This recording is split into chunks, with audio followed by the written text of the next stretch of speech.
ব্রাহ্মণবাড়িয়ায় শেখ হাসিনা ও সাবেক ৩ মন্ত্রীর বিরুদ্ধে হত্যা মামলা।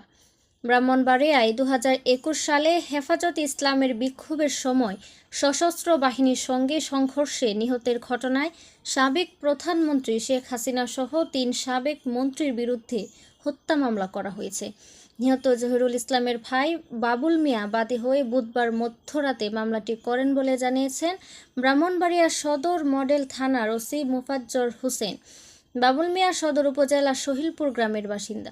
মামলায় আসামি হিসেবে শেখ হাসিনার সঙ্গে সাবেক স্বরাষ্ট্রমন্ত্রী আসাদুজ্জামান খান কামাল, সাবেক আইনমন্ত্রী আনিসুল হক এবং সাবেক গৃহায়ন ও গণপূর্ত মন্ত্রী আম উবায়দুল মুক্তাদির চৌধুরী সহ আওয়ামী লীগ এর সহযোগী সংগঠনের ৫৪ জনের নাম উল্লেখ করা হয়েছে।